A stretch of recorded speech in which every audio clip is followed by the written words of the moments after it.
Pasukan Zionis Israel kembali menghantam kawasan Khan Yunis, Gaza Selatan. 1 orang dilaporkan tewas.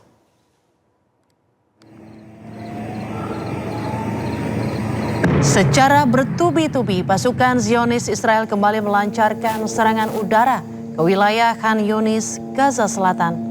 Kali ini mereka menyasar permukiman penduduk yang lokasinya tak jauh dari kamp pengungsian. Akibat serangan yang terjadi Sabtu malam, seorang pria Palestina dilaporkan tewas, sementara beberapa orang lainnya terluka. Puluhan rumah warga Gaza dan fasilitas lainnya hancur. Walaupun di tengah gencatan senjata, Israel terus membombardir kawasan Gaza Palestina hingga terus memakan korban jiwa.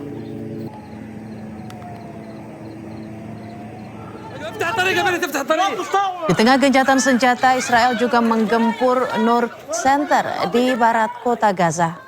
Warga berupaya mencari korban yang bisa diselamatkan usai menjadi target serangan udara Israel di apartemen yang belum disebutkan pemiliknya. 6 orang dilaporkan tewas dan sejumlah anak-anak terluka.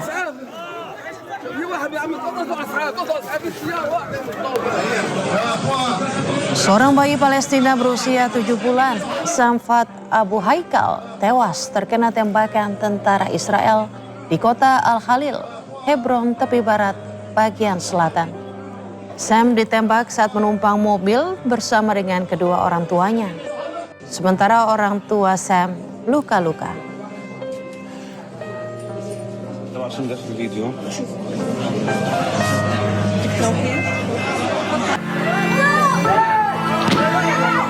Kericuan pecah saat polisi Zionis Israel menangkap 2 anak berusia 13 dan 15 tahun di kawasan Sheikh Jarrah, Yerusalem. Polisi mendorong bocah Palestina yang tidak bersalah ke tanah. Aksi ini memicu protes ibu kedua anak.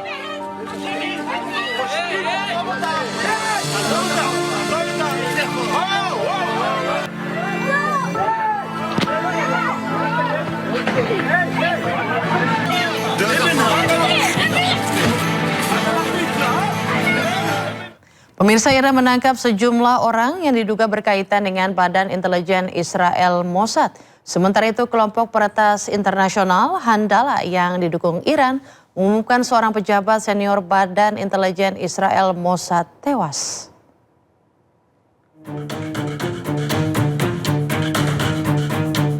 Rekaman memperlihatkan pasukan anti-teror Iran menangkap sejumlah orang yang diduga berhubungan dengan Badan Intelijen Israel Mossad. Para tersangka diduga terlibat dalam aktivitas spionase dan kerjasama dengan dinas intelijen asing. Beberapa waktu terakhir, Iran berulang kali menangkap pihak yang berkaitan dengan Mossad. Langkah itu merupakan bagian dari operasi kontra intelijen untuk menghadapi ancaman keamanan nasional.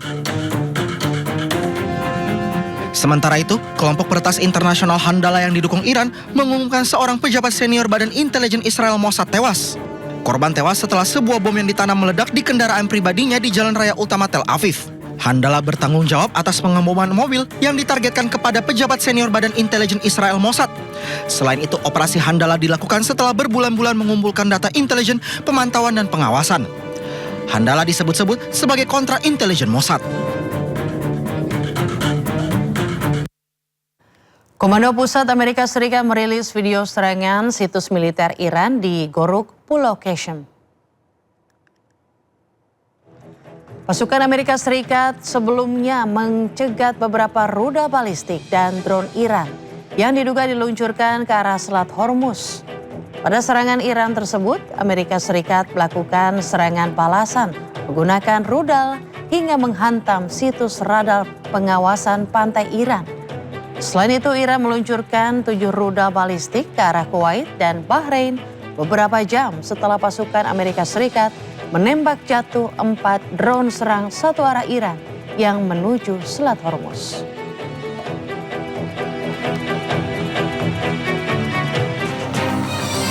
Pusat Komando Amerika Serikat merilis video pasukan militer Amerika Serikat sita kapal tanker minyak Gavina di Samudra Hindia. Operasi dilakukan oleh Komando Indo-Pasifik AS, merupakan bagian dari penegakan sanksi maritim global. guna mengganggu jaringan penyelundupan minyak ilegal dan menghentikan sumber pendapatan Iran.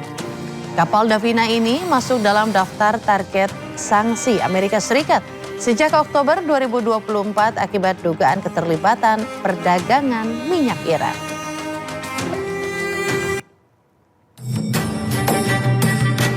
Garda Revolusi Iran merilis 4 kapal tanker mencoba melintasi Selat Hormuz tanpa izin dan tidak berkoordinasi dengan Iran.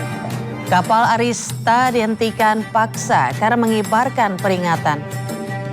Sementara 3 kapal lainnya memilih putar haluan. Selat Hormuz kembali memanas setelah sejumlah serangan dilancarkan Amerika ke Iran, serta serangan balasan Iran ke pangkalan militer Amerika di Kuwait.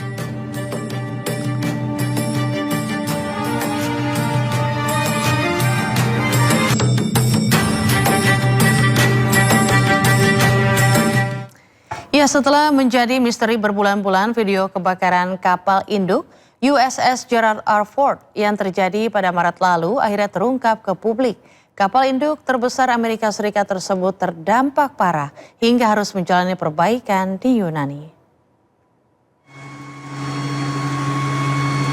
CNN merilis video eksklusif terkait kerusakan parah yang diakibatkan terbakarnya kapal induk Amerika Serikat USS Gerald R. Ford. Terlihat ruang area laundry hancur akibat kebakaran hebat karena sistem pemadam kebakaran rusak atau gagal berfungsi. Maret lalu kebakaran terjadi di kapal induk AS USS Gerald R. Ford karena serangan Iran. Namun kemudian dibantah Komando Pusat Amerika Serikat.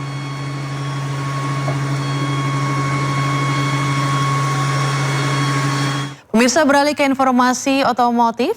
Nama Civic sudah menjadi legenda di dunia otomotif selama lebih dari 5 dekade. Dari generasi pertama yang lahir pada awal 1970-an hingga menjadi salah satu sedan paling populer di dunia.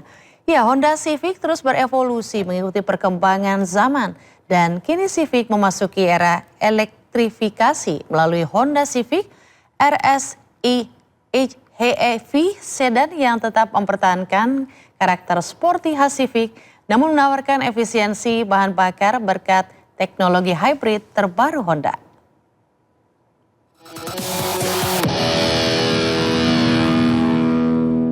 Suara mesinnya masih bisa kita rasakan kan?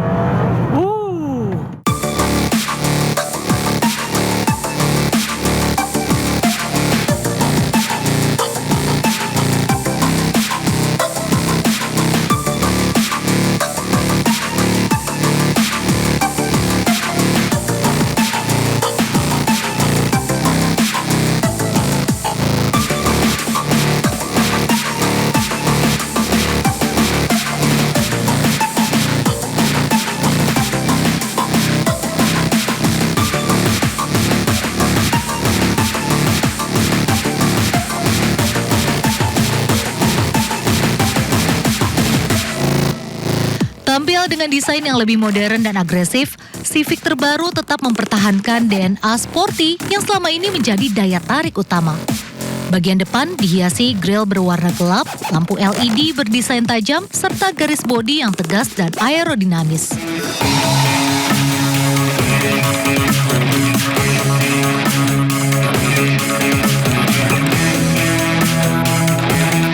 Di bagian belakang, lampu LED dan spoiler khas varian RS memperkuat kesan dinamis sekaligus premium. Perubahan terbesar justru tersembunyi di balik kap mesin. Honda membekali Civic RS eHEV dengan mesin 2000 cc Atkinson Cycle yang dipadukan motor listrik bertenaga tinggi melalui sistem hybrid eHEV.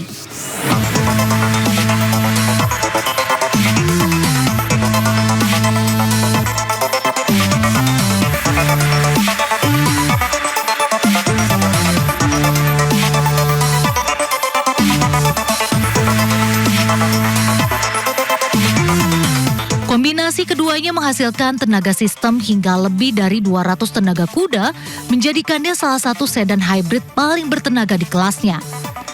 Karakter utama sistem EHEV adalah dominasi motor listrik saat berkendara. Hasilnya, akselerasi terasa instan dengan torsi besar yang tersedia sejak putaran awal. Di sisi lain, konsumsi bahan bakar tetap efisien berkat kemampuan sistem mengatur kerja mesin bensin dan motor listrik secara otomatis sesuai kebutuhan pengemudi.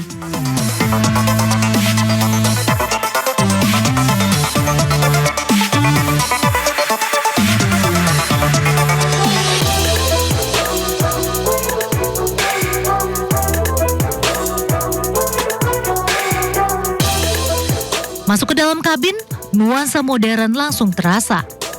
Dashboard dirancang minimalis dengan tampilan digital yang futuristik. Panel instrumen digital berukuran 10,2 inci menyajikan berbagai informasi kendaraan secara lengkap dan mudah dibaca. Sementara layar sentuh 9 inci menjadi pusat pengoperasian sistem hiburan yang telah mendukung Apple CarPlay dan Android Auto secara nirkabel. Kenyamanan penumpang semakin ditingkatkan melalui jok berlapis kulit, pengaturan kursi elektrik, pengisian daya ponsel tanpa kabel, hingga sistem audio premium Bose dengan 12 speaker. Perpaduan tersebut membuat Civic tidak hanya menyenangkan dikendarai, tetapi juga nyaman digunakan untuk perjalanan jauh.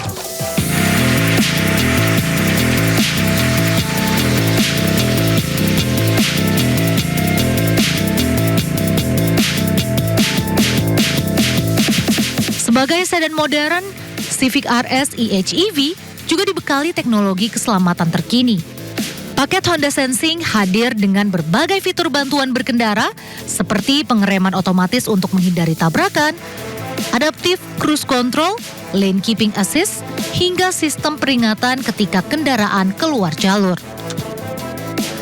Fitur keselamatan lainnya juga cukup lengkap, mulai dari blind spot monitoring, rear cross traffic alert, kamera parkir multisudut, hingga struktur bodi yang dirancang untuk meningkatkan perlindungan bagi pengemudi dan penumpang.